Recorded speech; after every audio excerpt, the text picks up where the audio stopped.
بسم اللہ الرحمن الرحیم۔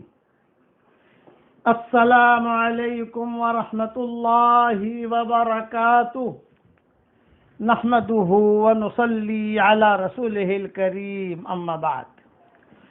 الحمد للہ نحمده ونستعینه ونستغفره ونؤمن به ونتوکل علیہ ونعوذ باللہ من شرور انفسنا ومن سیئات اعمالنا ونعوذ باللہ من شرور انفسنا ومن سیئات اعمالنا ونعوذ باللہ من شرور انفسنا ومن سیئات اعمالنا من يهده الله فلا مضل له ومن يضلله فلا هادي له ونشهد أن لا إله إلا الله وحده لا شريك له ونشهد أن سيدنا ومولانا محمدا عبده ورسوله صلى الله عليه وعلى آله وأصحابه وبارك وسلم تسليما كثيرا كثيرا. أما بعد فأعوذ بالله من الشيطان الرجيم. بسم الله الرحمن الرحيم. سبحان الذي أسرى بعبده ليلا من المسجد الحرام إلى المسجد الأقصى الذي باركنا حوله لنريه من آياتنا إنه هو السميع البصير. صدق اللہ العظیم. میری ماں اور بہنوں، بیٹیاں، بہوئیں، ہمارے محترم بھائی، اللہ جل جلالہ عمن والہ ہمارے رمضان کی جو بھی محنتیں ہیں اللہ تعالیٰ اسے قبول فرمائے. آج میں آپ کو بیت المقدس کے بارے میں کوئی باتیں سمجھانا چاہتا ہوں.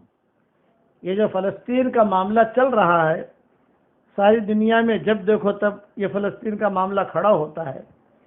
بیت المقدس کا معاملہ، فلسطین کا معاملہ کیا ہے ہماری شرعی حیثیت سے، وہ میں آپ کو سمجھانا چاہتا ہوں. مختصر وقت میں ساری تفصیل تو بیان نہیں کر سکتا، لیکن یہ کہ انشاءاللہ آہستہ آہستہ کر کے ترتیب سے سمجھاؤں گا تو آپ سمجھ جاؤ گے کہ معاملہ کیا ہے. بیت المقدس یہ مسلمانوں کا پہلا کعبہ اور قبلہ ہے.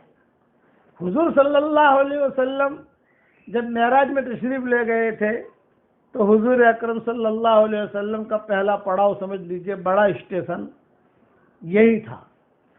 اور ایک پوائنٹ یہ سمجھ لیجئے اور نوٹ بھی کر لیجئے کہ تقریباً بنی اسرائیل کے جتنے انبیاء ہیں وہ وہاں آئے ہیں.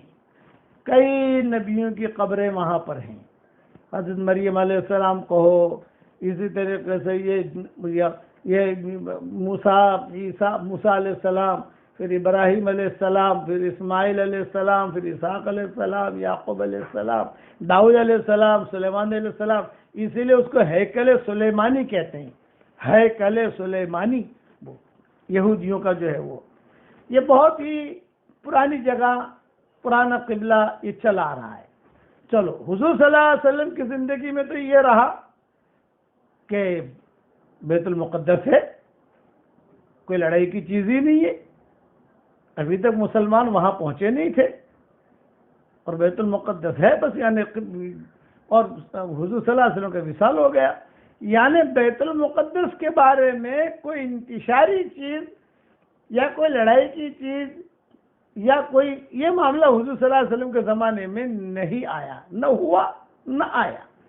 یہود تھے دنیا میں سب جگہ، شام یہودیوں سے بھرا ہوا، اور اسی طریقے سے تبوک یہودیوں سے بھرا ہوا، اسی طریقے سے مدائن صالح کے قصے، پھر خیبر یہودیوں سے تو خوب بھرا ہوا. ان کا بڑا مرکز تھا خیبر، بڑے بڑے باغات، اب بھی بڑے بڑے باغات ہیں، بڑے بڑے باغات ہیں ان کے کھجوروں کے. مدینہ منورہ بھرا ہوا یہودیوں سے. سب جو ہے مکہ میں نصرانی زیادہ تھے. گاڑی چلتی رہی، گاڑی چلتی رہی، گاڑی چلتی رہی. حضور صلی اللہ علیہ وسلم کا وصال ہو گیا اور بیت المقدس سے قبلہ ہٹ کر حکم ہو گیا فَوَلِّ وَجْهَكَ شَطْرَ الْمَسْجِدِ الْحَرَامِ. بھائی اب جو ہے تم کعبے کی طرف منہ کر کے جو ہے نماز پڑھا کرو. بس یہ ہو گیا. اب گویا کہ وہ قبلہ منسوخ ہو گیا اور یہ قبلہ شروع ہو گیا مسلمانوں کا۔ اب آگے چلو، دور صدیقی آیا، کوئی زیادہ انتشار کی بات نہیں ہوئی، کام چلتا رہا۔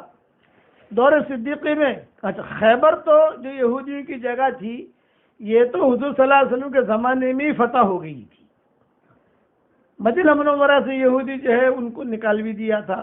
میں بارہا قصہ سنا چکا ہوں، بنو نذیر کا، بنو قریظہ کا، بنو قینقاع کا، یہ بڑے بڑے جتھے تھے یہودیوں کے۔ یہ ہو گیا۔ اب جو ہے دور فاروقی آیا، تو دور فاروقی میں حضرت عمر رضی اللہ تعالیٰ عنہ نے سب جگہ جو ہے اسلامی لشکر بھیجے۔ بھائی کسی جگہ بھیجا، حبشہ بھی بھیجے، یہاں بھی بھیجے، ہمارے ہندوستان میں بھی قافلے آئے، سب جگہ جو ہے جیسے جماعتیں جاتی ہیں کام کرتی ہیں۔ تو ایک جماعت حضرت ابو عبیدہ ابن جراح کے ساتھ شام کی طرف بھیجی حضرت عمر نے۔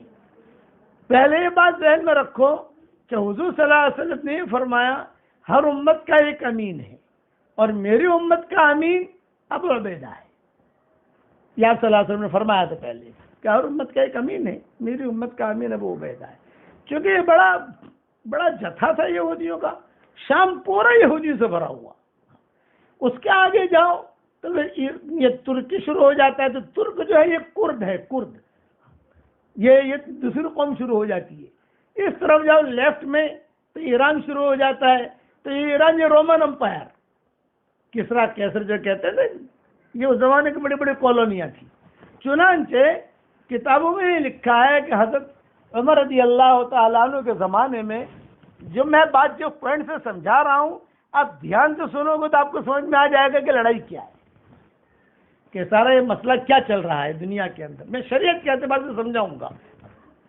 اب یہودیوں کو چونکہ مدینہ سے نکالا، خیبر سے نکالا، سالوں سے یہ لوگ چلے آ رہے تھے، پورا جزیرہ عرب سے نکالا، اور کہا اللہ کہ یہودیت کو اس کو نکالو یہاں سے، یا تو ہمارا اسلام قبول کرو، نہیں کرنا ہے تو بھئی اپنی اپنی جگہ جاؤ۔ تو انہوں نے پڑاؤ ڈالا کہاں جا کر؟ بیت المقدس میں جا کر۔ بھئی وہ ان کی آبائی جگہ تھی، کہ آبائی جگہ کا کیا مطلب؟ بھئی وہیں سے شروع سے وہ لوگ چلے آ رہے تھے، یہود، نصارہ، تورات، انجیل، زبور، یہ ساری کی ساری کتابیں وہی نازل ہوئی ہیں، اور وہی ان کا مرکز تھا۔ اب حضرت ابو عبیدہ رضی اللہ تعالیٰ عنہ جب گئے، بہت دھیان سے سننا، خالد بن ولید بھی اس قافلے میں تھے، ابو عبیدہ بھی تھے، مسلمانوں کا بہت بڑا لشکر۔ شام فتح کرتے کرتے، شام جو ہے یہ بالکل بیت المقدس سے لگا ہوا ہے، بیت المقدس کے قریب پہنچے تو بیت المقدس جو ہے یہ بہت بڑا قلعہ تھا، بہت بڑا قلعہ، یہودی بھرے ہوئے اس کے اندر۔ تو ابو عبیدہ نے جو ہے بات کی، وہ امیر تھے قافلے کے، کہ بھئی اللہ تعالیٰ نے ہمیں بھیجا ہے اور حضور صلی اللہ علیہ وسلم تشریف لائے ہیں، تو اللہ کے نبی کو مانو، حضور صلی اللہ علیہ وسلم کے پیچھے پیچھے چلو۔ اللہ کو تو مانتے ہو، یہ یہودی اللہ کو مانتے ہیں، اللہ کو نہیں مانتے، ایسا نہیں ہے۔ حضور سے ان کی عداوت ہے۔ کیوں عداوت ہے؟ کہ سارے نبی تو آئے ہمارے خاندان میں، بنو اسحاق میں، یہ آخری نبی جو بڑا نبی ہے سب کا سردار، یہ بنی اسماعیل میں کیسے آ گیا؟ اور مشرکین کا وہ اوپر کی نسل ساری مشرک ہے، آخر تک جو ہے وہاں کیسے آ گیا؟ بھی ہمارے میں آنا چاہیے۔ یہ لڑائی ان کی شروع سے رہی۔ وہ تو اللہ جس کو چھانٹے، اللہ جس کو نبی بنا کر بھیجے، تم کون کہنے والے ہو؟ خیر یہ بات چلتی گئی، تو یہودیوں نے ابو عبیدہ سے کہا کہ دیکھو ہمیں لڑائی نہیں کرنی، ہماری کتابوں میں لکھا ہے ہم بالکل لڑیں گے نہیں تم سے، صرف جو تمہارا امیر ہے اس کو تم ہمارے پاس لے آؤ، ہم ہمارے قلعے کے دروازے کھول دیں گے، بیت المقدس تمہیں دے دیں گے، کوئی لڑائی بڑھائی نہیں۔ سارے ان کے جو رہبان، جو پادری، جو ربانیین، جو قسیسین، جو بڑے بڑے چودھری تھے، سب ان سب نے کہا کہ ہم لڑیں گے نہیں تم سے، تمہارا امیر لاؤ، ہماری کتابوں میں لکھا ہے، ہم دیکھیں گے سارا اس کا، اور ہم چابیاں بھی ڈال لیں گے بیت اور اس کے دروازے جو گیٹ ہم اندر بند ہے یہ سب کھول دیں گے ہم، یہ زمینات تو صحابہ نے مشورہ کر کے بھی امیر کون ہے؟ بھی امیر تو ابو عبیدہ ہے، یعنی وہاں کے امیر تو وہی تھے نا، وہ نے ابو عبیدہ کو پیش کر دیا یہ ہمارا امیر۔ وہ جو ہے وہ اوپر بیٹھے قلعے کے اوپر، بڑے بڑے یہودی، لمبی لمبی داڑھیاں ان کی، ٹوپیاں، اور انہوں نے جو ہے کہا کون امیر ہے تمہارا؟ من منکم امیر، امیر کون ہے؟ ابو عبیدہ نے کہا میں۔ تو انہوں نے جو ہے چہرہ دیکھا، یہ دیکھا، نہیں نہیں نہیں یہ نہیں یہ نہیں یہ نہیں یہ نہیں ہے، اور ہے کوئی اور امیر ہے۔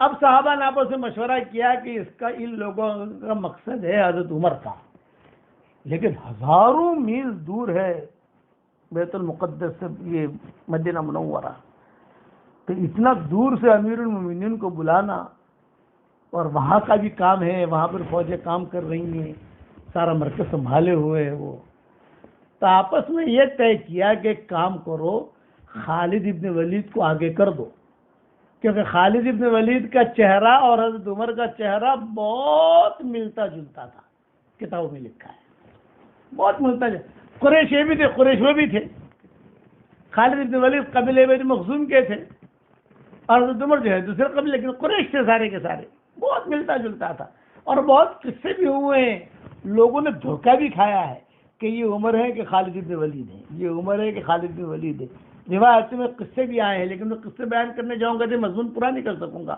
علقمہ ابن علاسہ کا قصہ حدیثوں میں آتا ہے، وہ الجھ گئے تھے کہ یہ خالد ہے کہ عمر ہے، پہچان نہیں سکے تھے، لمبا قصہ ہے، میں پہلے بیان کر چکا ہوں۔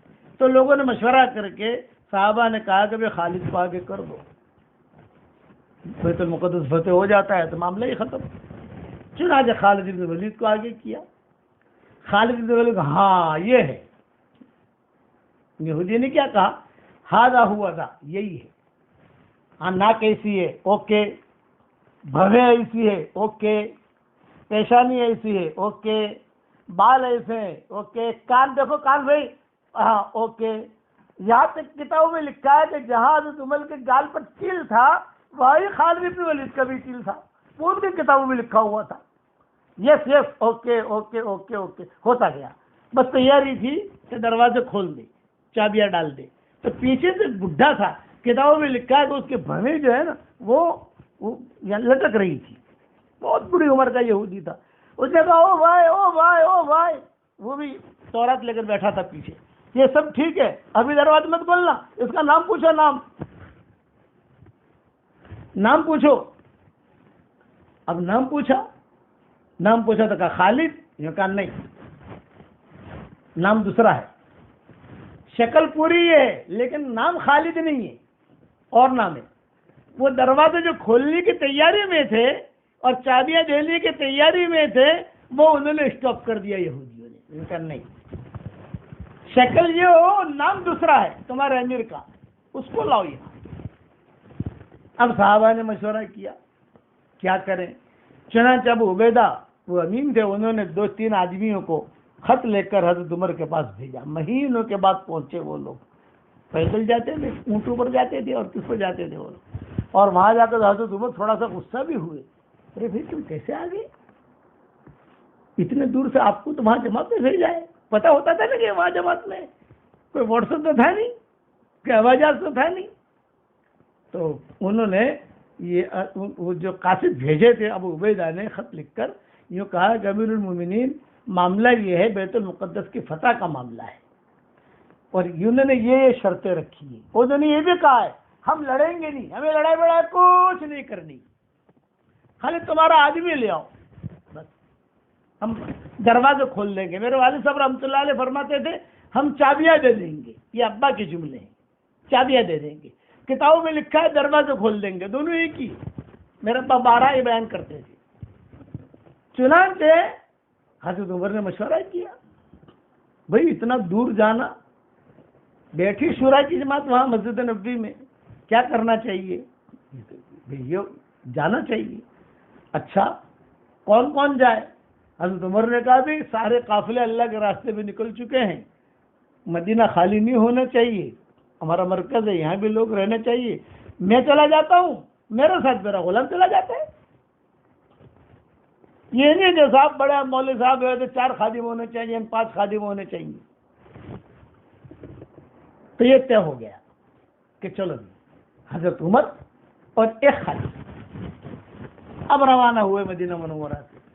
جب مدینہ منورہ سے روانہ ہوئے تو بیچ میں یہودیوں کی بہت بستیاں پڑتی تھی، چھوٹی چھوٹی بستیاں بہت پڑتی تھی بیچ میں. جب بہت بستیاں پڑتی تھے وہ یہودی لوگ ان کو دیکھتے تھے، اس میں کچھ پڑھے لکھے لوگ بھی تھے، سب کو ملتے ملاتے سمجھ گئے تھے کہ یہ امیر المومنین وہ یہودی. اب تو اسلام کا تھوڑا بول بالا ہونے لگا نا، ابھی اسلام اتنا پھیلا نہیں ہے لیکن پھیل رہا ہے. میں بیت المقدس کی تاریخ بتا رہا ہوں آپ کو. بہت بستیاں تھیں، کتابوں میں لکھا ہے کہ یہودی پادریوں نے حضرت عمر کی دعوت بھی کی راستے میں بیت المقدس جاتے ہوئے.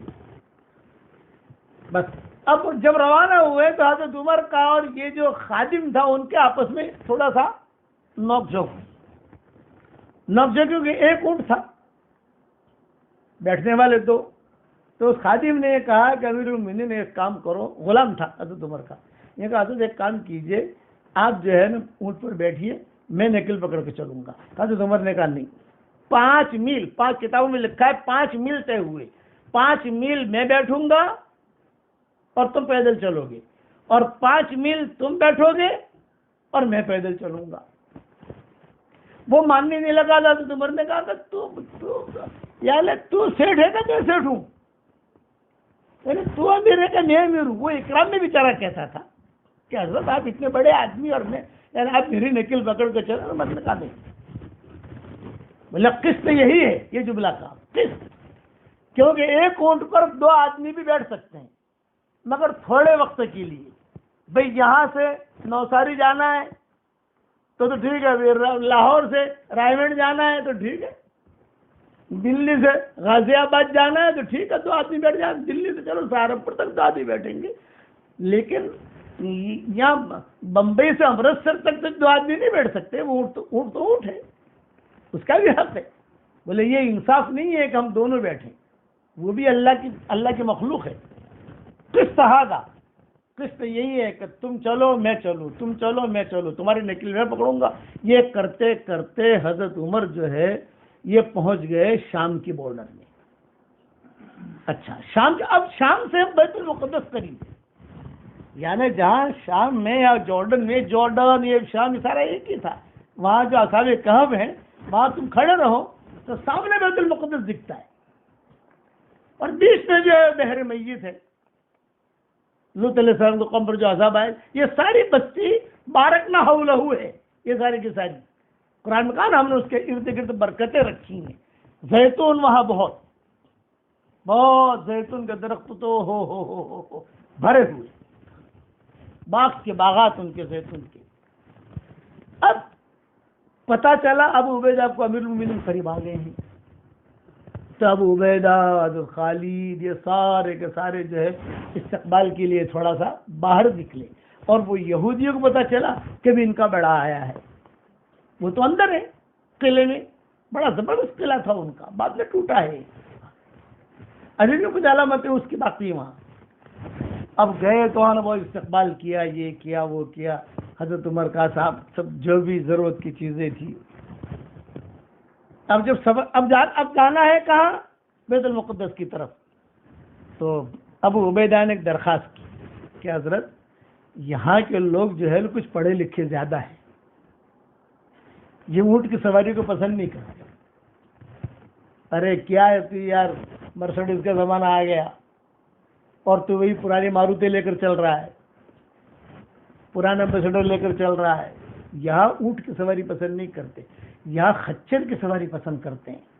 اور آپ امیر المومنین ہیں، آپ اگر اونٹ پر چلو گے اس طریقے سے تو وہ کہیں گے یار ان کا امیر المومنین کیسا ہے. ذرا BMW میں بیٹھو، ذرا اچھی گاڑی میں آؤ تو ٹھاٹ پڑے گا، ایک رعب پڑے گا. یہ ابو عبیدہ نے کہا.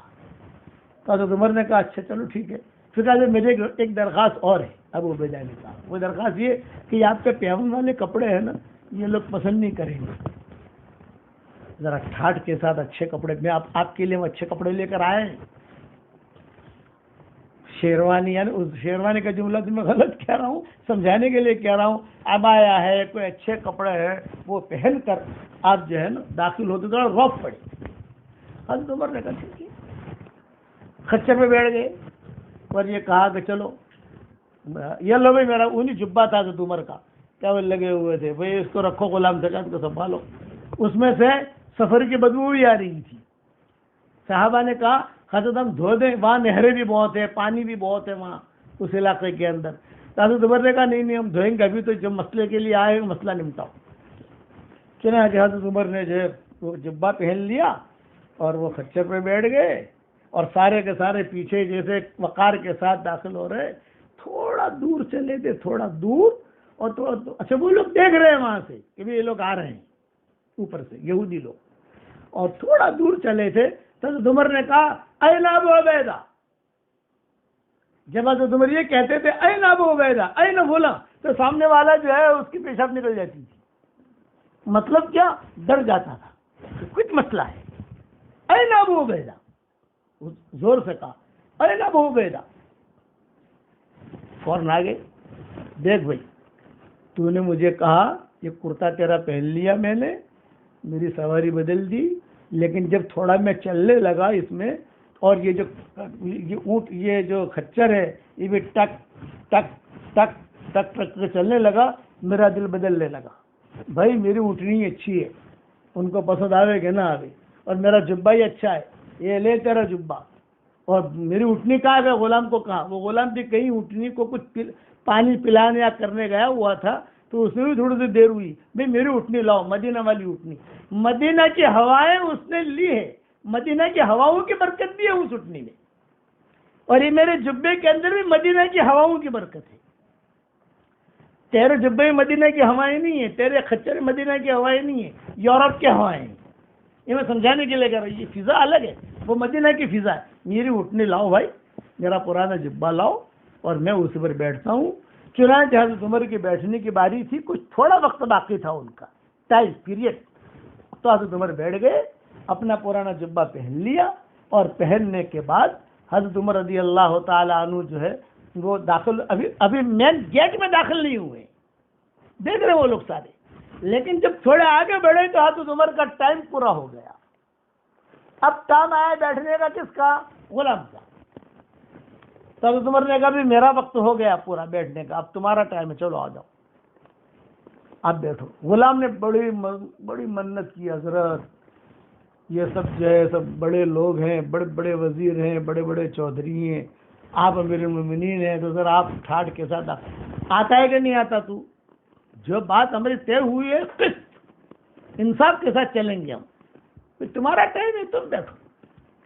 چنانچہ غلام بیٹھ گیا اور حضرت عمر جو ہے وہ نکیل پکڑ کے چلنے لگے. سارے صحابہ تھے تو صحابہ نے کہا نکیل ہم پکڑ لیتے ہیں. نہیں بھائی کیوں نکیل تم کیوں پکڑو گے؟ میں پکڑوں گا، مدینہ سے نکیل پکڑتے ہوئے آ رہا ہوں تو اتنا میں نکیل نہیں پکڑ سکتا. چلو تم سب چلو ہمارے ساتھ، نکیل میں پکڑوں گا. اب نکیل پکڑ کے چلے تو راستے میں کیچڑ آیا، تو کیچڑ کافی پانی تھا. تو حضرت عمر نے اپنی جرابیں جو ہے نکالی، بڑی آخر تک جرابیں تھی. کتابوں میں لکھا ہے وہ زمانہ ٹھنڈی کا بھی تھا، تو جرابیں وغیرہ پہنے ہوئے، اپنے ٹھنڈی وہاں بہت ہوتی شام میں. وہ سارا کا سارا جو ہے وہ جرابیں نکالی، جرابیں نکال کر جو ہے اپنے کندھے پہ رکھی، جیسے رومال نہیں ڈالتے کندھے پر، ایسے کندھے پہ رکھی. اور وہاں سے جو کیچڑ تھا، اب حضرت عمر جو ہے چلنے لگے تو منظر لکھا ہے کہ ایک ہاتھ میں حضرت عمر کی لنگی تھی، تھوڑا اونچا کیے ہوئے تھے تاکہ یہ کیچڑ سے خراب نہ ہو، اور ایک ہاتھ میں اس اونٹ کی لگا داخل ہونے لگے اندر. جب داخل ہونے لگے تو کتابوں میں لکھا ہے کہ ماہلن، یہ نے کہا ٹھہر جاؤ، ٹھہر گئے. پھر سے وہ لے کر آئے ان کا کتاب جو ہے ان کی کئی کلو تھی. یہ اپنی چھوٹی کتاب نہیں مومن کا گھیر جیسی، یا ہماری جو حدیث کی کتاب چھوٹی چھوٹی، بڑے لمبے لمبے ان کے جتھے سب لے کر آئے. اور سب نے بیٹھ کر جو ہے، وہ بڈھا بھی تھا. کون بڈھا؟ جس نے خالد بن ولید کو کہا تھا نام پوچھو، وہ زندہ تھا. چنانچہ کہا کہ ہاں اوکے اوکے اوکے سب کچھ اوکے سب کچھ اوکے اوکے اوکے. نام کیا ہے؟ عمر. ہاں اوکے 100% اوکے. انہوں نے فوراً جو ہے بیت المقدس کے دروازے کھول دیے. سب جمعہ کا دن تھا. یہ بھی کتابوں میں لکھا ہے کہ صلاح الدین ایوبی نے جو فتح کیا تھا وہ بھی جمعہ کا دن تھا, اور حضرت عمر نے جو فتح کیا تھا وہ بھی جمعہ کا دن تھا. یہ یعنی اتفاقی چیز تھی. کوئی ضروری نہیں کہ جمعہ کے دن ہی فتح ہو, لیکن کتابوں میں لکھا ہے. اب جو ہے اچھا اس قافلے میں حضرت بلال بھی شریک ہو گئے تھے.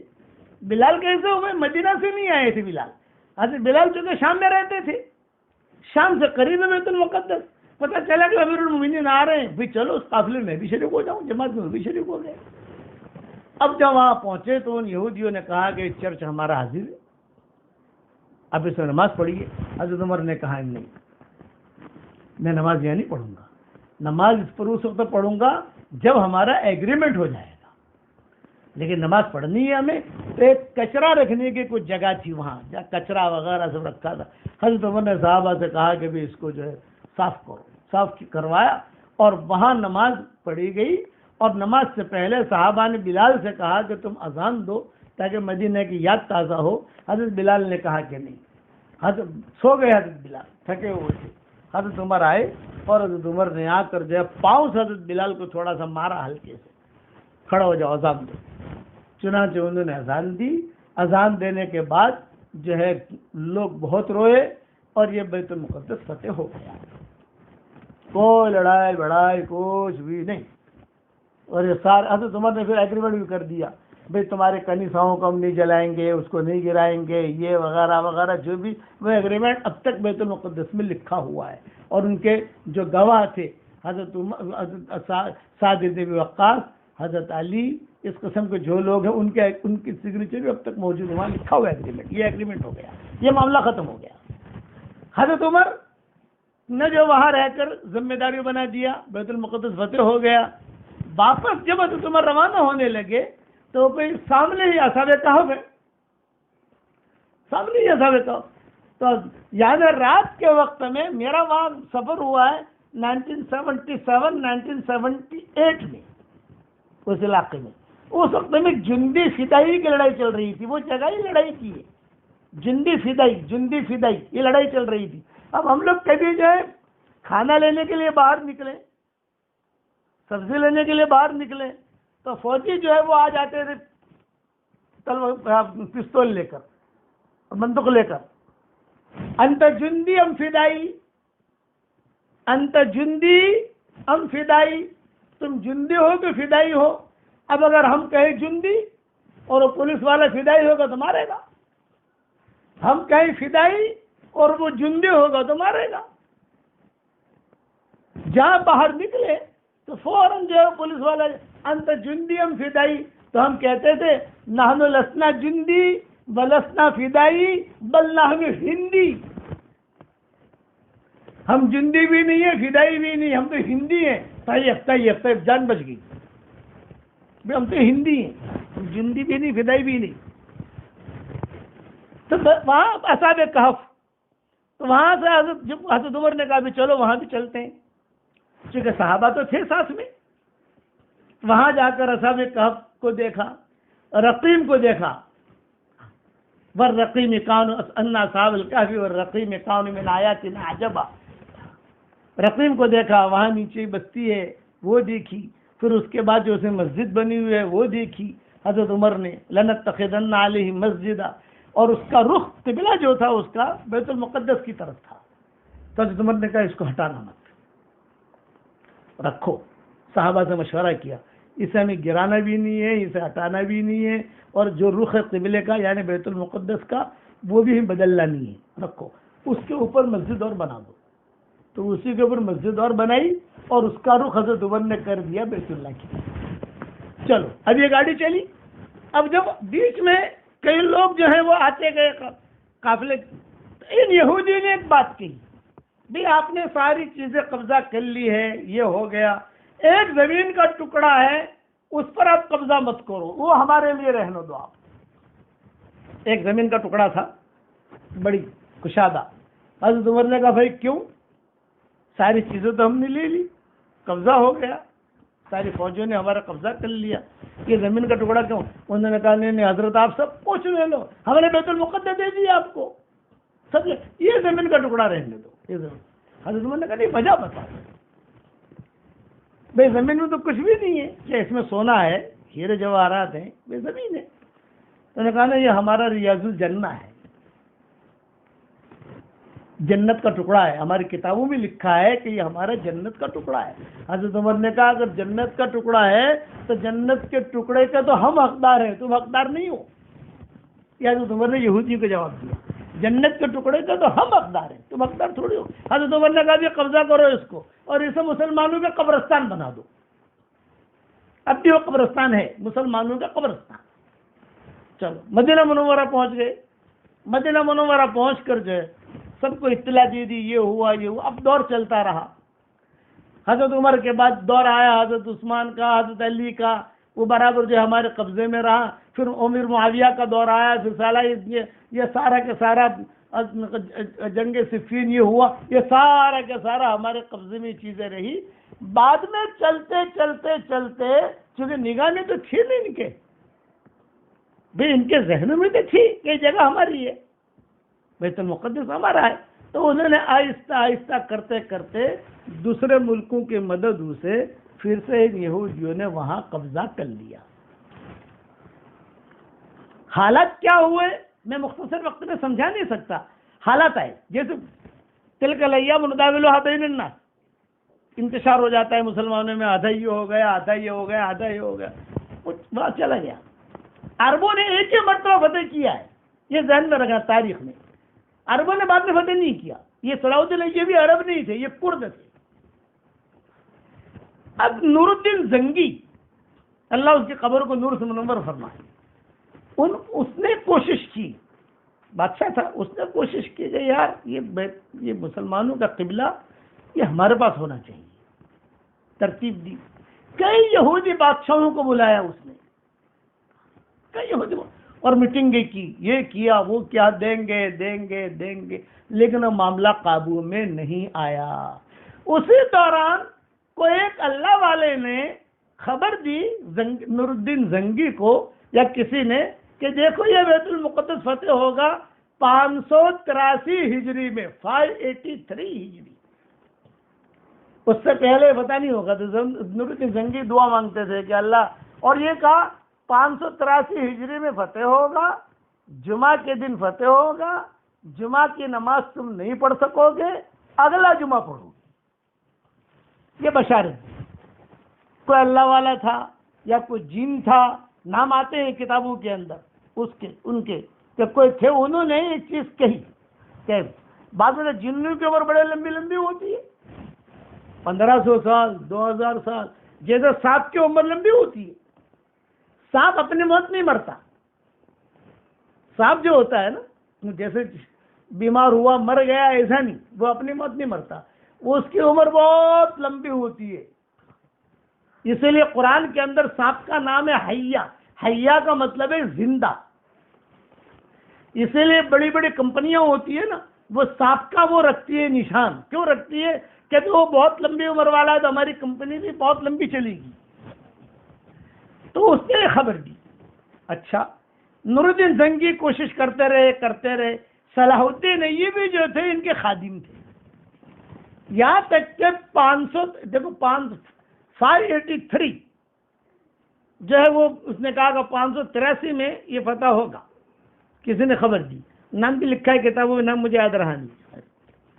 563 میں نور الدین زنگی کا انتقال ہو گیا, پر اس کی خواہش تھی کہ میں فتح کروں. بیماری لگ گئی اس کو. بیماری یہ لگی کہ اس کو پیشاب پخانہ ہی نہیں ہوتا تھا. 3 مہینہ زندہ رہا اس بیماری میں, پیشاب پخانہ ہو گئی نہیں, پیشاب بھی بند, پخانہ بھی بند. وہ کہتا تھا کہ اللہ میری خواہش تھی میں اسے فتح کروں. تو ان کے ساتھ رہتے تھے صلاح الدین ایوبی. تو صلاح الدین ایوبی جو ہے جب مرنے کا وقت آیا تو کلمہ پڑھتے تھے نور الدین زنگی, لا الہ الا اللہ محمد رسول اللہ. اے اللہ بیت المقدس دے دینا, اے اللہ بیت المقدس، میری تمنا ہے کہ بیت المقدس، تو صلاح الدین یہ بھی قریب میں تھے، انہوں نے کہا فکر مت کرو، میں جو وعدہ کرتا ہوں کہ میں اسے فتح کروں گا۔ صلاح الدین ایوبی، خیر 20 سال پہلے ان کا انتقال ہو گیا، تاریخ معلوم تھی 583 ہجری اور 563 میں ان کا انتقال ہو گیا، ان کا نور الدین زنگی کا۔ اب جو ہے وہ انہوں نے تقریباً 12 لاکھ فوج جمع کی، صلاح الدین ایوبی نے، ادھر سے بلایا ادھر سے بلایا ادھر سے بلایا، ہمارے علاقے سے بھی لوگ گئے، سب جگہ سے، یہ جگہ بیت المقدس فتح کرنا ہے اور کچھ نہیں۔ جب وہ فوج جمع ہو گئی، اب جانا ہے وہاں، تو کسی بوڑھے نے کہا کہ دیکھو اتنی بڑی فوج ہے، اتنا بڑا کام کرنے جا رہے ہو تم، تو فوج کو خشکی کے راستے سے مت لے جاؤ، خشکی کے راستے سے لے جاؤ گے تو چلتے چلتے مر جائیں گے یہ لوگ، پہاڑ ہے، یہ ہے، چڑھنا اترنا، یہ لوگ مر جائیں گے، ان کو تری کے راستے سے لے جاؤ تو اس فوج کو آرام ملے گا اور یہ فوج وہاں جا کر کام کرے گی، وہ نہ پہنچتے پہنچتے تھک جائے گی وہاں۔ ہاں یہ بات ٹھیک ہے، تو انہوں نے سمندری راستہ اختیار کیا، صلاح الدین ایوبی نے سمندری راستہ اختیار کرتے کرتے کرتے کرتے وہاں جو ہے پہنچے، بات چیت تو ہوئی نہیں، تھوڑی مڑ بھیڑ بھی ہوئی، اور جمعہ کے دن جو ہے، میں مختصر کر کے بتا رہا ہوں، جمعہ کے دن بیت المقدس جو ہے فتح ہو گیا، اندر چلے گئے، یہ بھی ہو گیا۔ اچھا اب جمعہ کا ٹائم ہے، جمعہ کا دن ہے، نماز کا انتظام کرو، صفائی کرو، گندگی رکھی ہوئی، گندگی پڑی ہوئی، صاف کرنے کی کوشش کی، جب کوشش کی تو دیکھا تو اندر کی طرف 30,000 خنزیر تھے، 30,000 سور بندھے ہوئے۔ ارے یہ کیا، یہ کہ یہ بھی مسجد کی جگہ میں ہے، یہودیوں نے پال رکھے تھے 30,000۔ چنانچہ صلاح الدین ایوبی نے کہا اب تو ذمہ داریاں بن گئے نا، تو انہوں نے کہا کہ بس اس کو پہلے صاف کرو، وہ صاف کرتے کرتے ہی پورا جمعہ کا دن نکل گیا۔ پھر جو ہے دوسرا جمعہ پڑھا، کون جمعہ پڑھا ہے بھائی؟ تو سب نے کہا بھائی آپ پڑھائیں، کہ نہیں حداد پڑھائے گا، مفتی تھے اس زمانے کی، اور میں جو ہے قریب میں سپاہی بن کر کھڑا رہوں گا۔ چنانچہ صلاح الدین ایوبی جو ہے ایک سمجھ لیجئے کہ پولیس کی طرح، اور ہاتھ میں تلوار، اور یہ کر کر قریب میں کھڑے رہے، اور حداد نے جو ہے خطبہ پڑھا، زبردست خطبہ پڑھا ہے، عالم لوگ اسے دیکھے، اس جگہ تم دیکھنا زبردست خطبہ پڑھا ہے، پہلا خطبہ کہ یہ میں انبیاء کی روحوں کو بھی ٹھنڈک پہنچا رہا ہوں اور حضور صلی اللہ علیہ وسلم کی روح کو بھی ٹھنڈک پہنچا رہا ہوں، فلاں نبی پر سلام، فلاں نبی پر سلام، فلاں، سب وہاں، یہ سب کی وہاں قبریں ہیں، فلاں نبی پر سلام، فلاں نبی، اور بالبدیہہ پڑا خطبہ انہوں نے، حداد نام تھا ان کا، بڑے مفتی تھے، فلاں نبی پر سلام، فلاں نبی پر سلام، فلاں نبی پر سلام، اور یہ کہا اور حضور صلی اللہ علیہ وسلم پر سلام، حضرت عمر پر سلام، کہ آج ہم نے یہ فتح کر لیا۔ تو علامہ ابن تیمیہ جو ہے یہ ابن کثیر کے استاد ہیں، ابن تیمیہ ابن کثیر شاگرد ہیں، تو ابن کثیر نے یہ قصے لکھے ہیں اپنی کتابوں کے اندر، تاریخ ابن کثیر میں ادھر ادھر لکھے ہو، تو ابن کثیر نے اپنے استاد سے پوچھا کہ حضرت ابن تیمیہ سے یہ کیا معاملہ ہے کہ ایک آدمی کہتا ہے 583 میں ہوگا، یہ دن ہوگا اور اگلا جمعہ تم پڑھو گے، ایسی چیزیں؟ تو ابن تیمیہ نے کہا ایسے سوالات نہیں کیا کرتے اپنے شاگرد سے، یہ سوالات، یہ صرف جملہ کہا، خرج من فمہ فجأۃ وصار فجأۃ، کہ اس کے منہ سے اچانک نکلا اور اللہ تعالیٰ نے اچانک ایسا کر دیا، یہ اللہ کا غیبی نظام، تکوینی نظام ہوتا ہے، اس میں زیادہ بحث نہیں کرتے۔ ابن کثیر کہتے ہیں میرے استاد نے مجھے وہاں ڈانٹا، ایسے سوالات نہیں کرتے، یہ اللہ کا نظام ہے۔ اب بیت المقدس فتح ہو گیا، صلاح الدین ایوبی، اب جو ہے اس کے بعد سے وہ ڈھم تکڑا چل رہا ہے سارا کے سارا بہت، اب کیسے پھر سے چلا گیا وہ لمبی تفصیل ہے، زندہ رہا تو آئندہ سال انشاءاللہ بیان کروں گا، تھوڑے فتح بیان کر دو انشاءاللہ۔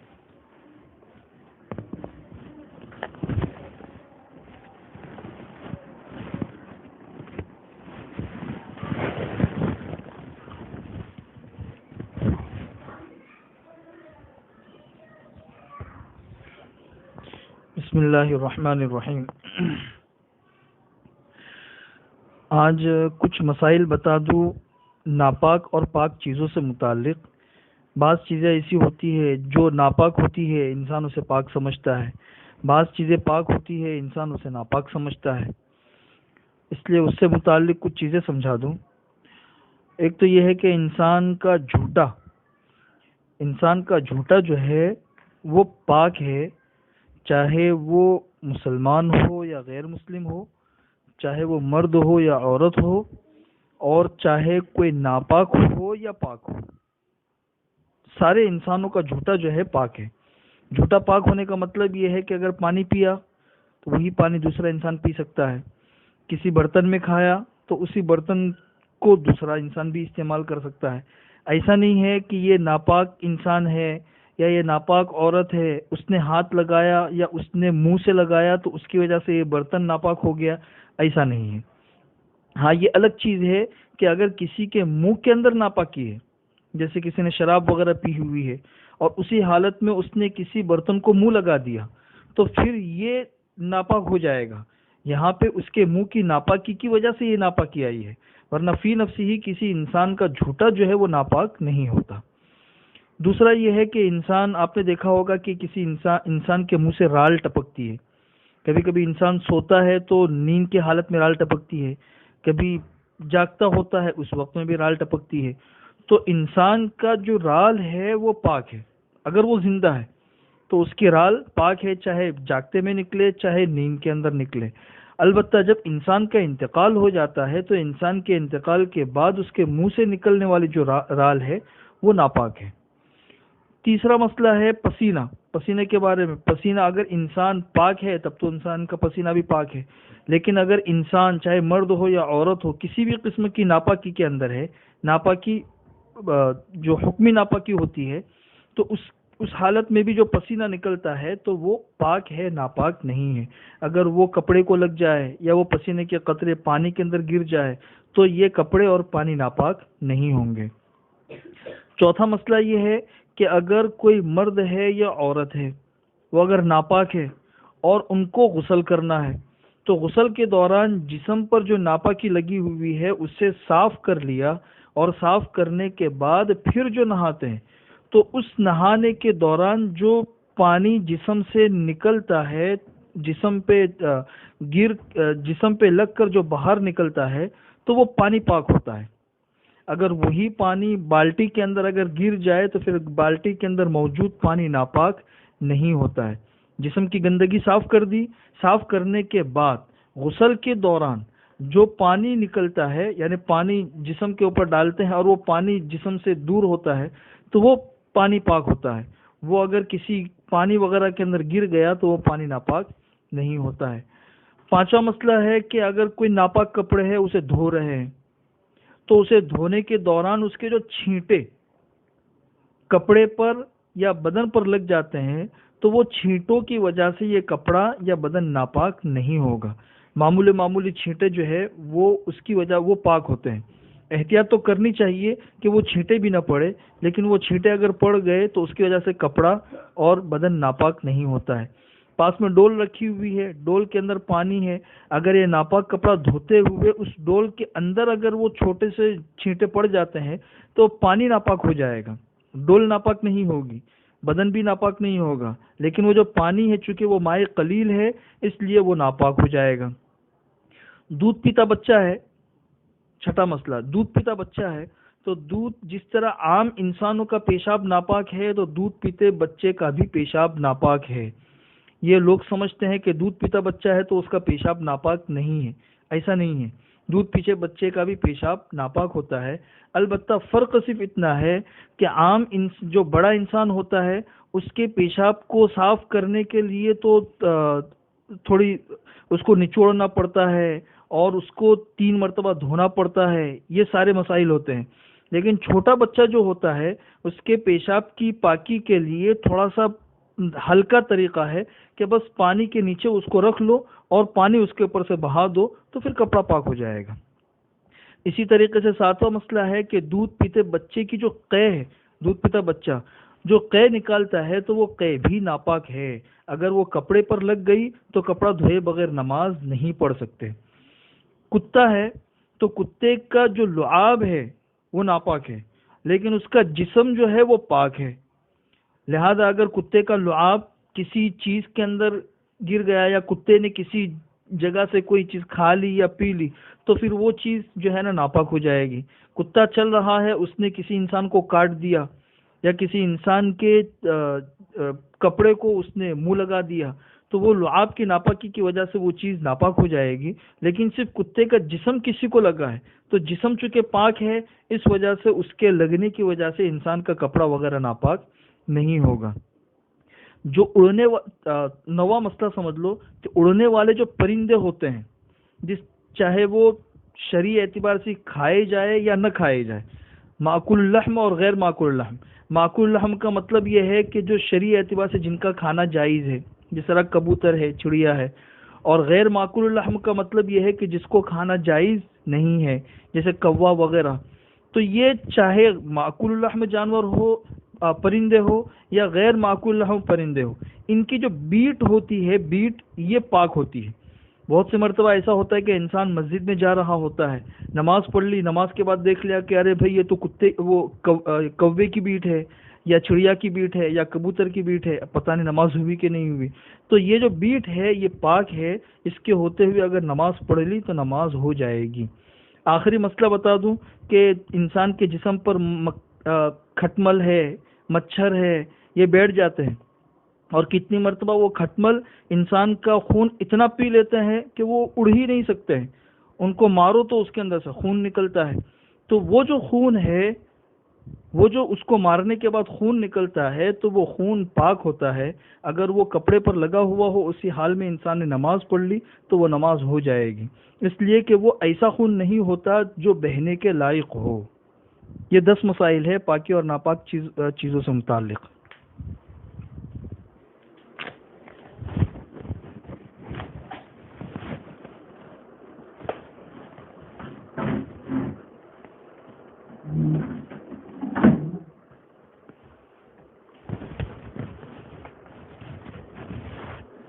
اب آپ حضرات کو ایک مختصر نصیحت کرتا ہوں۔ کل انشاءاللہ لیلۃ الجائزہ ہے، انعام کی رات، کل بھی انشاءاللہ بیان ہوگا، 10 بجے شروع ہو جائے گا انشاءاللہ، چاہے اتنا لمبا بیان نہ ہو، مختصر ہوگا انشاءاللہ، اس لیے اگر سننا چاہیں تو کل جو ہے 10 بجے آن لائن آ جائیے۔ اب یہ کہ اب ایک نصیحت چلتے چلتے یہ کر دیتا ہوں کہ روزانہ کم سے کم 100 مرتبہ سورہ اخلاص یعنی قل هو اللہ احد اللہ الصمد لم یلد ولم یولد ولم یکن لہ کفوا احد پڑھنے کی عادت ڈال دیجیے۔ 24 گھنٹے میں اسے پورا کرنا ہے۔ اللہ تعالیٰ سے انشاءاللہ جو دعا مانگو گے اللہ تعالیٰ دے دے گا، ایسا زبردست وظیفہ ہے۔ جتنا زیادہ پڑھ سکو تو وہ تو اچھا ہے، لیکن کم سے کم میں بات کر رہا ہوں، ہمارا مجمع اس کی نیت کر لے کہ روزانہ 100 مرتبہ کم سے کم جو ہے سورہ اخلاص بسم اللہ الرحمن الرحیم کے ساتھ پڑھنے کی عادت ڈال دے۔ بسم اللہ الرحمن الرحیم پڑھو نہ پڑھو وہ چیز الگ ہے، کوئی مسئلہ نہیں اس کا اتنا، لیکن سورہ اخلاص پڑھو۔ ایک بات تو یہ ہو گئی۔ دوسرا یہ ہے کہ میری کتاب جو ہے منتخب 26 صورتیں نئے والی آ گئی ہیں، یہ کہیں نہ کہیں اسٹال میں آپ کو مل جائے گی، دکان پر مل جائے گی۔ اس میں نے کئی چیزیں جمع کر لی ہیں، پوری زندگی کا میرا خلاصہ ہے جو میں نے اس میں جمع کر دیا ہے دعاؤں کے اعتبار سے۔ اس کو خرید لی جائے اور اس کو پڑھو، صبح شام کی دعائیں ہیں اس کے اندر، کئی چیزیں اس میں نے بڑھائی ہیں، بدرین کے نام بھی ہیں، حضور صلی اللہ علیہ وسلم کے نام بھی ہیں، اسماء حسنہ بھی ہے، اسماء حسنہ کے صفات بھی ہیں، سب کچھ اس میں لکھ دیا ہے۔ تو وہ لے لو، مومن کا ہتھیار لے لو، مومن کا ہتھیار بھی اس میں ہے، اسی میں منتخب نہیں 26 صورتوں میں ہے، سب یہ الگ سے لے لو۔ مطلب صبح شام کی دعاؤں کے پڑھنے کا اہتمام کرو تو یہ جو پریشانیاں وغیرہ ہے اس سے اللہ تعالیٰ حفاظت کرے گا۔ نمبر 3، مسلمان ساری دنیا میں پریشان ہے ہر اعتبار سے، تو ہمارا حق بنتا ہے، کیا بنتا ہے؟ کم سے کم ہم دعا کریں۔ بھی کہیں جا تو نہیں سکتے ہم، کوئی لمبا چوڑا پیسہ خرچ نہیں کر سکتے، کوئی لمبا چوڑا مقابلہ نہیں کر سکتے، لیکن ہمارے اللہ سے تو کہہ سکتے کہ نہیں کہہ سکتے، اس میں تو کوئی پیسہ لگتا نہیں ہے۔ اگر اللہ سے بھی ہم نہ کہیں، اتنی غفلت ہے ہم میں کہ اللہ سے بھی نہ کہے تو پھر یہ آدمی کے لیے بڑا خطرہ ہے، تو اللہ سے تو کہہ سکتے ہو، اللہ سے کہنے میں کیا جاتا ہے آپ کو؟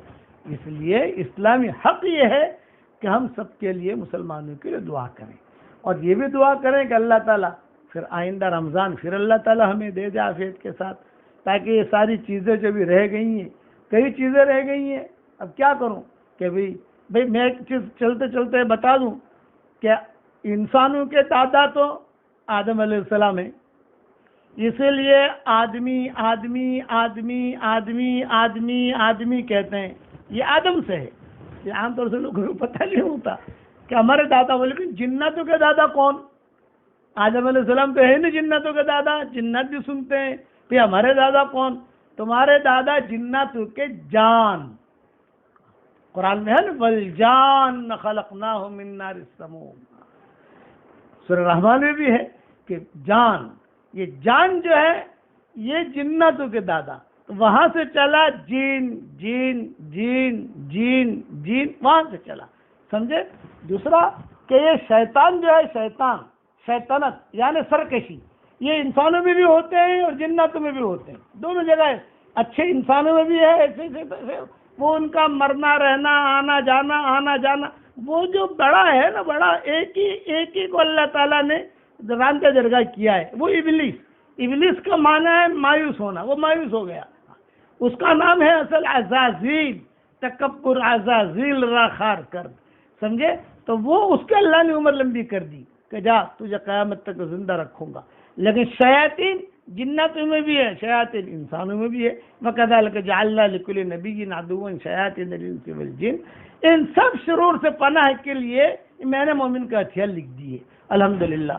موبائل میں بھی آ گئی ہے، گوگل پر جا کر آپ سرچ کرو گے مومن کا ہتھیار تو بھی مل جائے گی انشاءاللہ، منتخب 26 صورتیں بھی سرچ کرو گے گوگل پر جا کر تو یہ مل جائے گی انشاءاللہ، اور سارے مسلمانوں کے لیے دعاؤں کی درخواست، اور میں ہمیشہ دعا کرتا ہوں اس کے لیے جو مجھے اپنے دعاؤں میں یاد رکھے، مجھے اپنے دعاؤں میں یاد رکھو گے تو انشاءاللہ میری ساری دعاؤں میں، میرے کام میں، قرآن شریف کے ترجمے میں، جو بھی اللہ تعالیٰ مجھ سے لے رہا ہے ان سب میں انشاءاللہ آپ کی پارٹنرشپ پوری رہے گی، 100% پارٹنرشپ، بغیر پیسے کے پارٹنرشپ، اور اس کا سارا اکاؤنٹ ملے گا حشر کے میدان میں انشاءاللہ، اس لیے مجھے اپنے دعاؤں میں یاد رکھنا۔ اللہم صلی علی محمد وعلی آل محمد کما صلیت علی ابراہیم وعلی آل ابراہیم انکا حمید مجید۔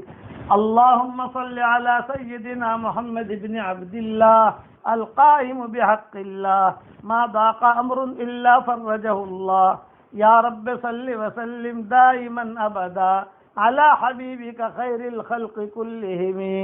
اللهم صل على سيدنا محمد بن عبد الله، جزا الله عنا سيدنا محمد صلى الله عليه وسلم بما هو أهله، اللهم لك الحمد كما أنت أهله، وصل وسلم على سيدنا محمد كما أنت أهله، وافعل بنا ما أنت أهله، فإنك أهل التقوى وأهل المغفرة، یا حنان یا منان ادخلنا الجنة من باب الریان، اللهم اعتق رقابنا من النار، اللهم اعتق رقابنا من النار، اللهم اختم لنا رمضان بغفرانك واعتق رقابنا من النار یا رب العالمین۔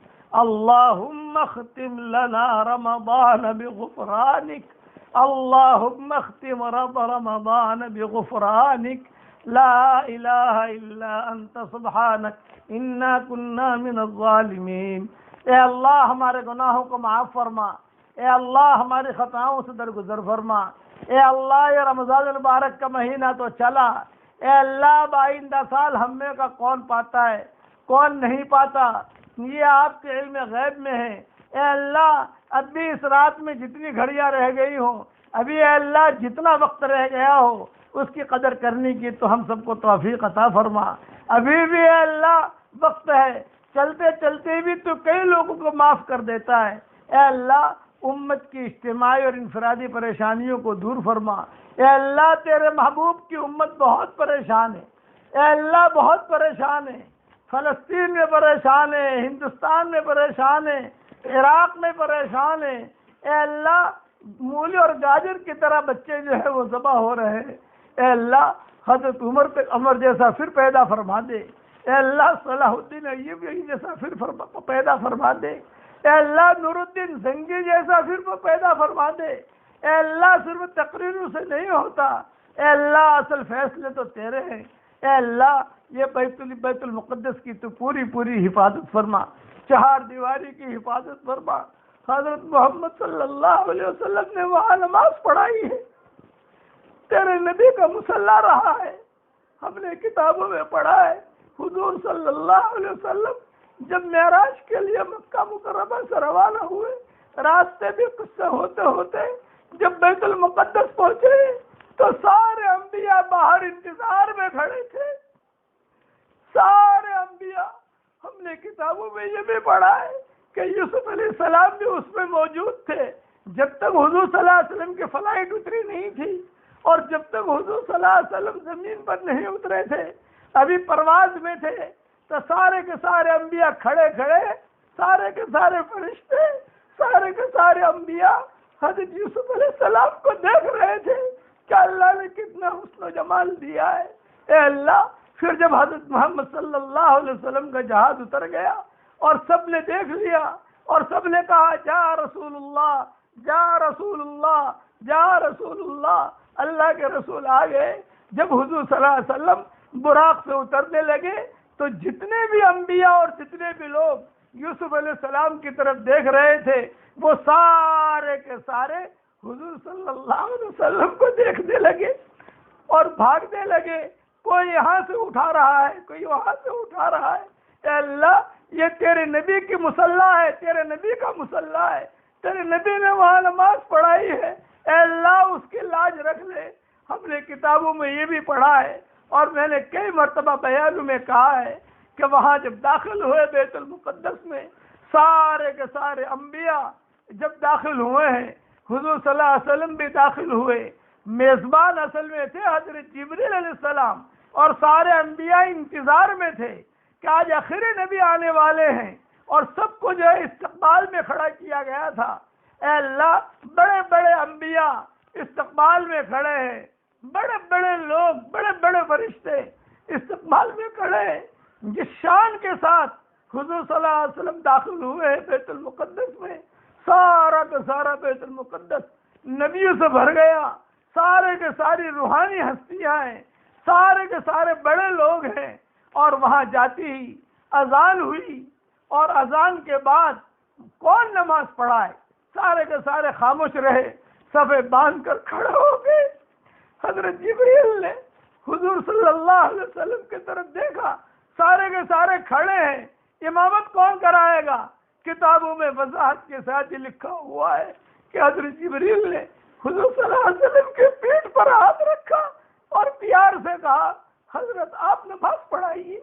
چنانچہ حضور صلی اللہ علیہ وسلم نے نماز پڑھائی اور سارے انبیاء نے نماز پڑھی۔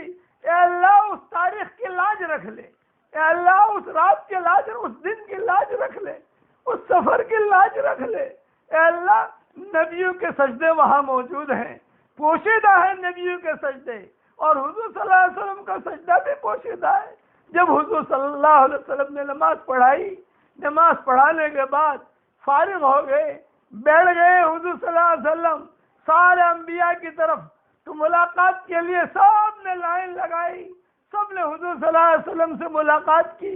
جبریل علیہ السلام تعارف کراتے رہے، یہ فلاں نبی ہے، یہ فلاں نبی ہے، یہ فلاں نبی ہے، یہ فلاں نبی ہے۔ جب یوسف علیہ السلام کی باری آئی، یہ یوسف ہے، تو آپ نے کہا میں نے بہت حسین و جمیل دیکھا یوسف علیہ السلام کو، آسمانوں پر بھی دیکھا، وہاں پر بھی دیکھا۔ اے اللہ یہ وہ جگہ ہے۔ جب نماز پڑھانے کے بعد فارغ ہو گئے، جبریل علیہ السلام نے کہا کہ حضرت تھوڑا ناشتہ کر لیجئے، تو حضور صلی اللہ علیہ وسلم کے لیے ناشتہ لایا گیا۔ سارے انبیاء موجود ہیں، سارے کے سارے انبیاء موجود ہیں، اور ناشتہ جو کہ میزبان جبریل علیہ السلام ہے، یہ وہی بیت المقدس ہے کہ آپ لمبا سفر کر کے آئے ہیں، تھوڑا ناشتہ کر لیجئے۔ چنانچہ دسترخوان بچھایا گیا، 3 پیالے، ایک روایت میں 4 پیالے رکھے گئے، ایک پیالہ پانی کا، ایک پیالہ شراب کا، ایک پیالہ دودھ کا، ایک پیالہ شہد کا، یہ 4 پیالے رکھے گئے۔ سارے انبیاء موجود ہیں، تو حضور صلی اللہ علیہ وسلم سے کہا حضرت جون سا پیالہ آپ کو چاہیے، آپ پی لیجئے۔ تو حضور صلی اللہ علیہ وسلم نے پوچھا یہ کیا ہے، یہ کیا ہے، یہ کیا ہے، یہ کیا ہے؟ جبرائیل علیہ السلام نے کہا یہ پانی ہے، یہ دودھ ہے، یہ شراب ہے، یہ شہد ہے۔ تو حضور صلی اللہ علیہ وسلم نے دودھ والا پیالہ لیا اور پینا شروع کیا۔ جبرائیل علیہ السلام نے کہا اصبت یا رسول اللہ، بالکل صحیح چیز آپ نے اختیار کی، اس لیے کہ اگر آپ پانی کا پیالہ لیتے آپ کی امت غرق ہو کر تباہ ہو جاتی، اور اگر آپ شراب کا پیالہ لیتے تو آپ کی امت گناہوں میں ختم ہو جاتی۔ اور شہد کا پیالہ کے بارے میں مجھے ابھی کوئی حدیث ملی نہیں ہے، جب ملے گی تو واٹس ایپ پر بتا دوں گا انشاءاللہ۔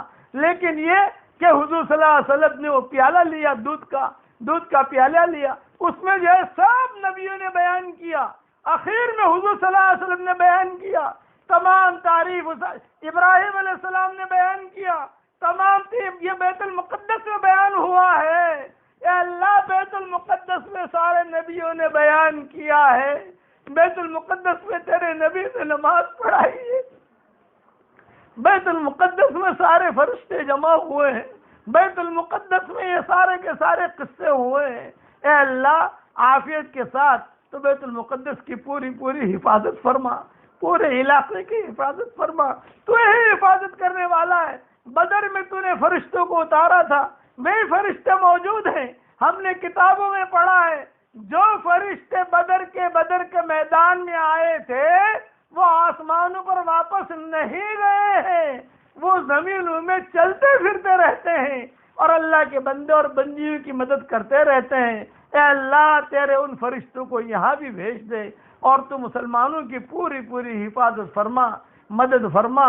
چنانچہ سب کے بیانات ہوئے اور مختصر بیان ہوئے۔ داؤد علیہ السلام کی باری آئی، الحمدللہ، تمام تعریف اس اللہ کے لیے ہے جس نے میرے لیے لوہے کو نرم کر دیا۔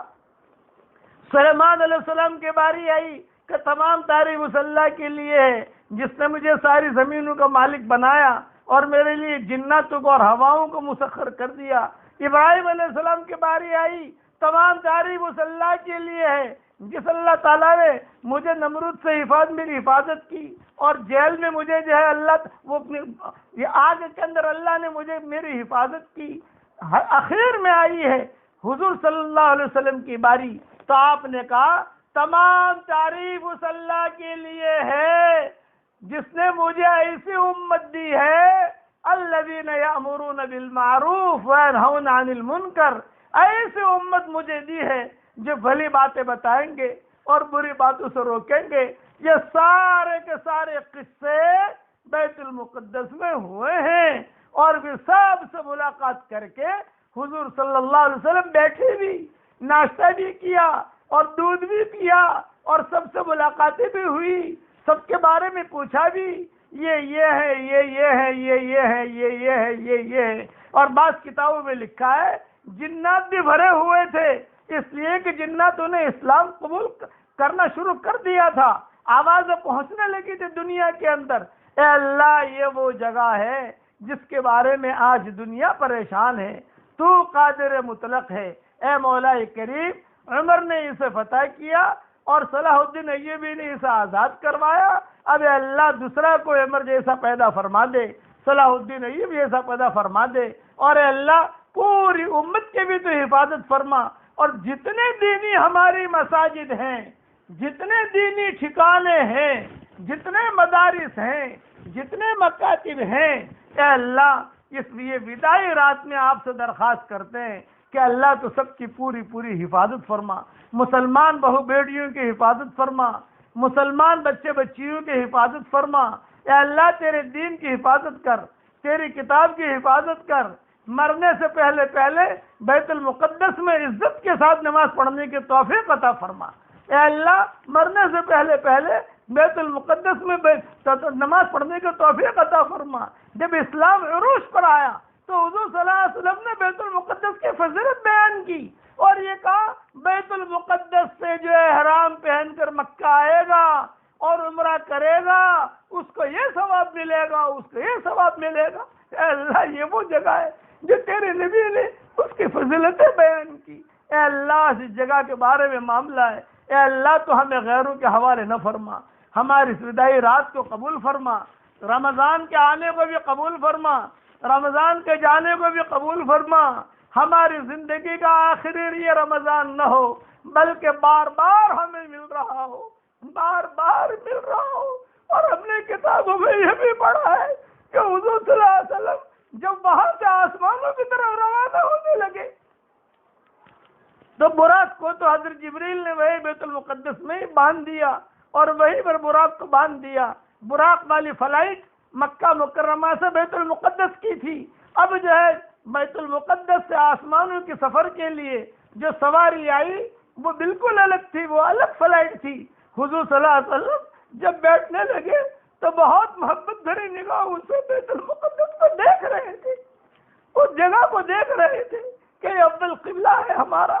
ابھی مکہ مکرمہ ابھی مدینہ منورہ کا سفر نہیں ہوا ہے، ہجرت ہوئی ہے اور بعد میں ہجرت کے بعد جو ہے قبلہ جو ہے اللہ آپ نے بدلا ہے۔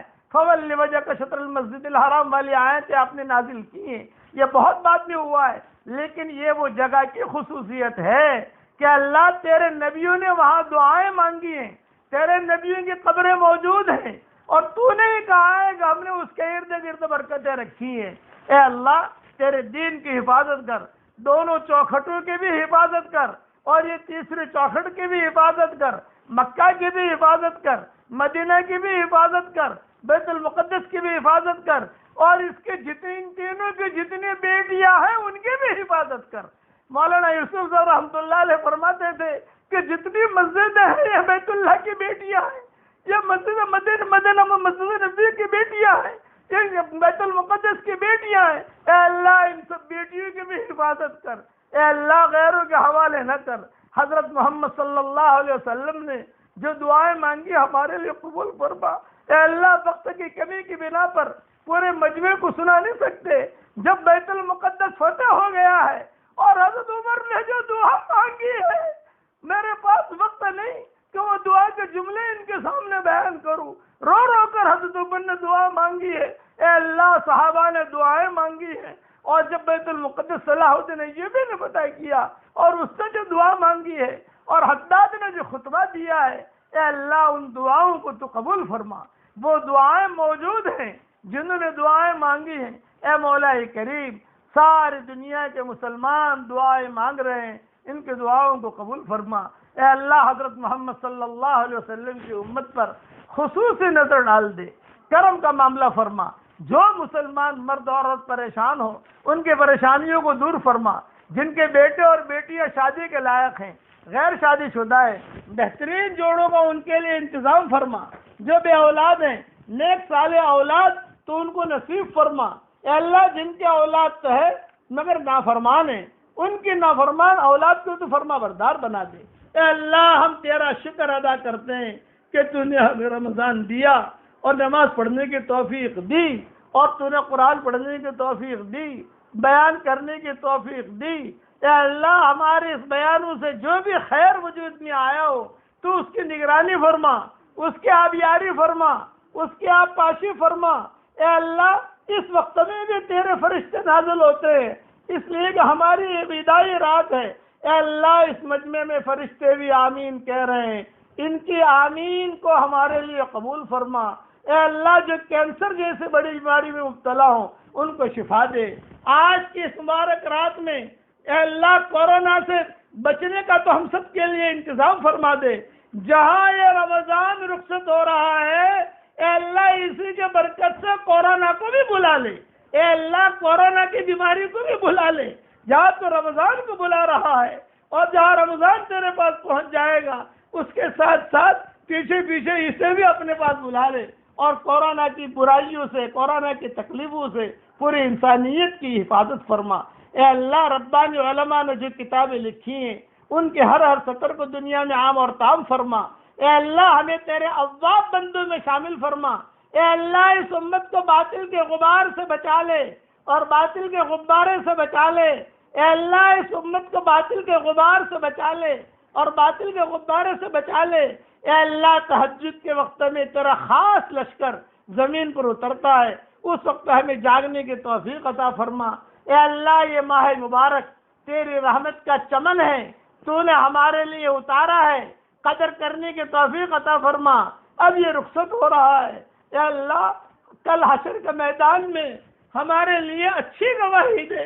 ہم نے کتابوں میں پڑھا ہے قرآن سفارش کرے گا اور یہ رمضان سفارش کرے گا تو اس کا بیڑا پار ہو جائے گا۔ اے اللہ ہمارے روزے ایسے تو نہیں ہیں جو تیرے دربار میں پیش کر سکیں، مگر تو کریم ہے اور رحیم ہے۔ کریم ہمیشہ اپنے کرم کو نبھاتے ہیں۔ ہمارے روزوں کو قبول فرما، تراویح کو قبول فرما، خیر خیرات کو قبول فرما، تہجدوں کو قبول فرما، جو بھی ہوا تو قبول فرما۔ تو کریم ہے، سخیوں کا سخی ہے۔ کسی زمانے میں کوئی سخی ہوتا تھا جو کھوٹی پونجی کو قبول کر لیتا تھا، تو سخیوں کا سخی ہے۔ اے اللہ ہم سب کی محنتوں کو تو قبول فرما۔ اے سلام ہم کو دارالسلام میں داخل فرما۔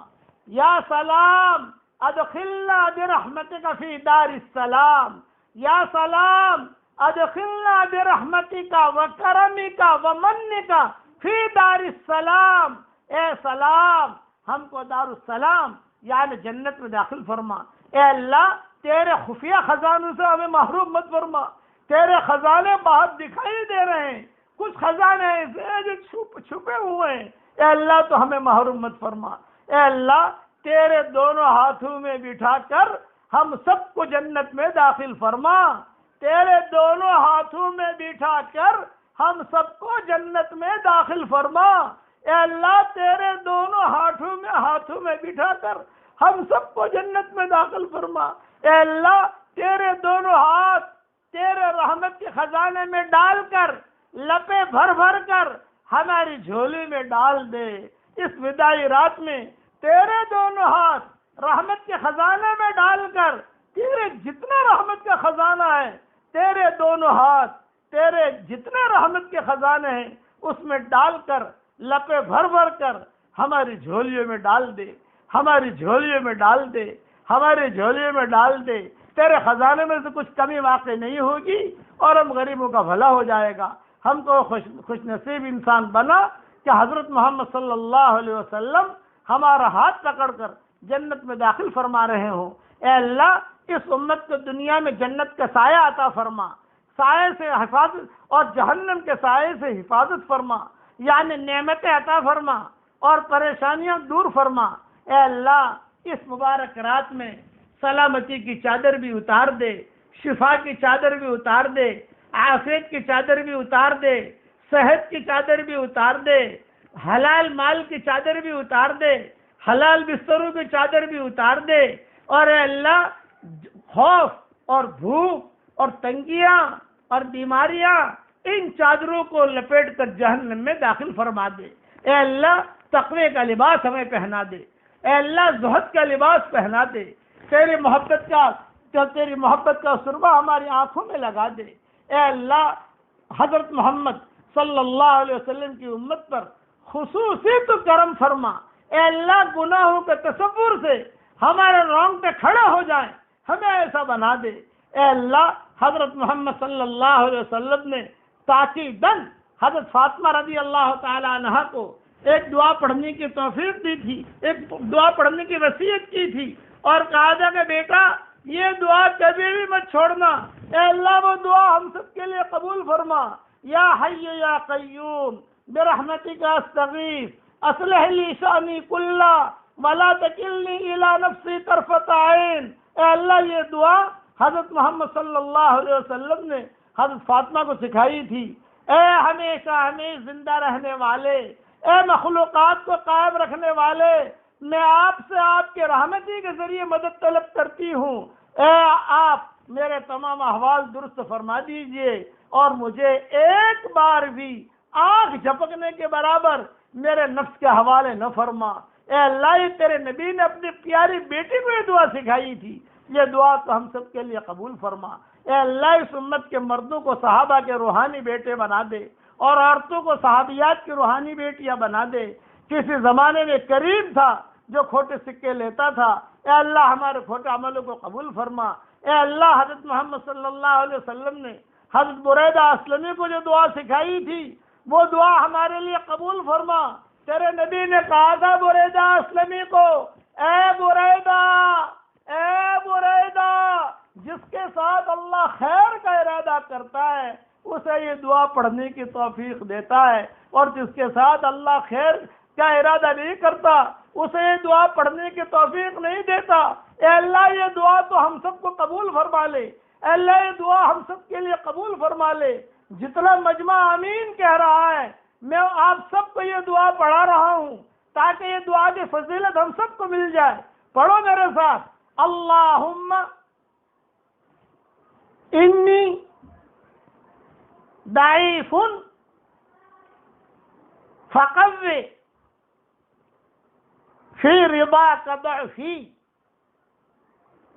وخذ الی الخیر بناصیتی واجعل الاسلام منتہا رضائی۔ اللہم انی ضعیف فقوینی وانی ذلیل فاعزنی وانی فقیر فاغننی یا ارحم الراحمین۔ اے اللہ ہم نے سب نے یہ دعا پڑھ لی جو تیرے نبی نے بریدہ اسلمی کو سکھائی تھی۔ اے اللہ اب ہم سے پیار کر لے، اب ہم سے محبت کر لے۔ میں ترجمہ بھی آپ سب کو پڑھا دیتا ہوں، ترجمہ بھی پڑھ لو۔ اے میرے پیارے اللہ، میں کمزور ہوں، اپنی اطاعت اور فرما برداری میں لگا کر میری کمزوری کو دور فرما دے، اور اے میرے پیارے اللہ خیر کے کاموں کی طرف مجھے متوجہ کر دیجئے، اور اے میرے پیارے اللہ دین اسلام کو میری آخری تمنا بنا دیجئے۔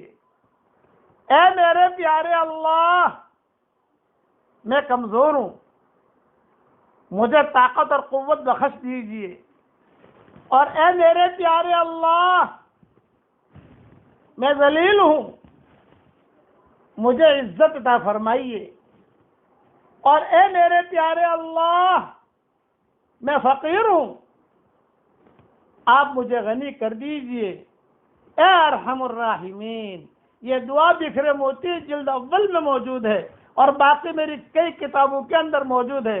اے اللہ بریدہ اسلمی والی دعا میں نے پڑھوا دی۔ تیرے نبی نے کہا تھا جس کے ساتھ اللہ محبت کرتا ہے اسے یہ دعا مانگنے کی توفیق دیتا ہے، جس سے تو محبت نہیں کرتا اسے مانگنے کی توفیق نہیں دیتا۔ اس وداعی رات میں میں نے سب کو پڑھوا دی ہے، کتابوں میں یہ لوگ دیکھ لیں گے، امیجز بھی بنا بنا کر بھیج دیے ہیں۔